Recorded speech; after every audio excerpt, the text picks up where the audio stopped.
दयालु जी, प्रदेश में इन दिनों स्याही से लेकर जूता काट की चर्चा बहुत जोरों शोर से चल रही है, क्या कहेंगे आप? देखिए, ये कुछ मनफिरे लोगों का कृत्य है। किसी को अपमानित करने से किसी को कोई लाभ नहीं होता, और राजनीतिक व्यक्ति चाहे वो किसी पार्टी का हो, किसी दल का हो, इस तरह से किसी को भी उसको अपमानित करने का इन लोगों को क्या मिलता है। और वो जनप्रतिनिधि, विशेषकर जो क्षेत्र की सेवा करता है और जनप्रतिनिधि है, उसके साथ इस तरह की कार्रवाइयाँ निश्चित ही निंदनीय है। घोर निंदा करता हूँ और उम्मीद करता हूँ कि भविष्य में आने वाले दिनों में कोई इसकी पुनरावृत्ति नहीं करेगा।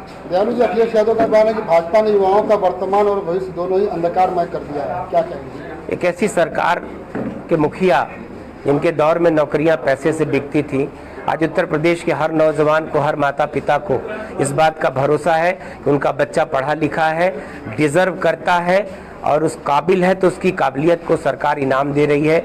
बड़े सच्चे मन से कोई विभाग ऐसा नहीं जिसमें नौकरियां क्रिएट न की जा रही हो, चाहे वो लोक सेवा आयोग से लेके चयन की जो प्रक्रिया है चयन बोर्डों के द्वारा की जा रही है। अब माननीय मुख्यमंत्री जी के हाथ से नियुक्ति पत्र का वितरण जिले में, जिले के जनप्रतिनिधियों के द्वारा, जिले के अधिकारियों के द्वारा नियुक्ति पत्र का वितरण, ये घोर ऐसी पारदर्शिता की कल्पना कोई सरकार नहीं कर सकती, और वो अपने गिरेबान में झांकेंगे तो निश्चित उनको इस बात के लिए सोचना पड़ेगा। अखिलेश यादव ने एक और आरोप लगाया कि सपा से पहले परिवारवाद सीएम योगी और बीजेपी में है। देखिए, अब अपनी हताशा को, अपनी झेप को मिटाने के लिए इन शब्दों का, कम से कम उनके जैसे व्यक्तियों को तो परिवारवाद पे बोलने का कोई अधिकार नहीं है। और परिवारवाद ने इस देश का बहुत अहित किया है, देश का, प्रदेश का।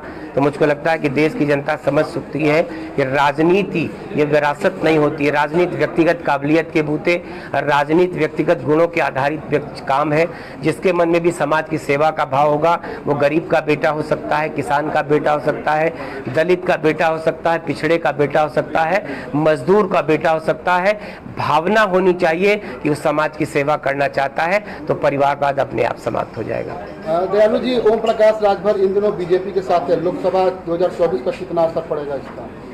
देखिए, ओम प्रकाश राजभर जी एक बहुत सच्चे नेता हैं, अपने समाज के दिल से लोगों की मदद करते हैं, बहुत लोकप्रिय हैं। भारतीय जनता पार्टी में इसके पहले भी थे, बीच के दौर में लोगों ने उनको बरगला के अपने साथ जोड़ लिया था।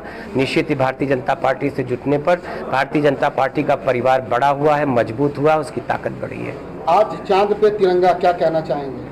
इससे अच्छा सौभाग्य का दिन उत्तर प्रदेश के लिए क्या हो सकता है, भारत के लिए क्या हो सकता है। आज दुनिया का हर भारतवंशी संसार के किसी कोने में होगा, उसको इस बात का नाज होगा कि भारत, अभी आपने देखा चंद दिन पहले इसी सप्ताह में क्रश हो गया रूस का विमान।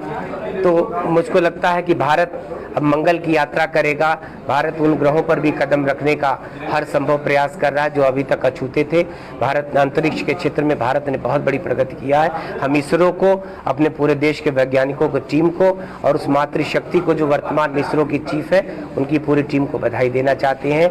बधाई देना चाहते हैं अपने देश के यशस्वी प्रधानमंत्री जी को, कि जिनकी प्रेरणा से ऐसा संभव हो सका कि जिस देश के बारे में भ्रांतियाँ थी, ऐसी धारणा थी कि गरीब देश है, अपना पेट नहीं भर पाता, वह देश आज चांद पर कदम रखेगा, तो निश्चित ही बहुत बड़ी उपलब्धि है भारत के लिए। प्रधानमंत्री मोदी के कार्यक्षेत्र से कांग्रेस पार्टी ने अजय राय को अपना प्रदेश अध्यक्ष बनाया है, क्या फर्क पड़ेगा पूर्वांचल में अजय राय के कांग्रेस का प्रदेश? देखिए, भारतीय जनता पार्टी को सिर्फ अपने से वास्ता है, कौन क्या करता है, किसको, इनके किसी को बना ले, ये सत्ता से मीलों दूर जा चुके हैं। पिछले लगातार दिनों के परिणाम उठाकर आप देखिएगा तो कांग्रेस अब छोटी छोटी जो रीजनल पार्टियां हैं, वो देश की पार्टी है, लेकिन अब उत्तर प्रदेश में कहीं न कहीं से वो समाप्त हो चुकी है।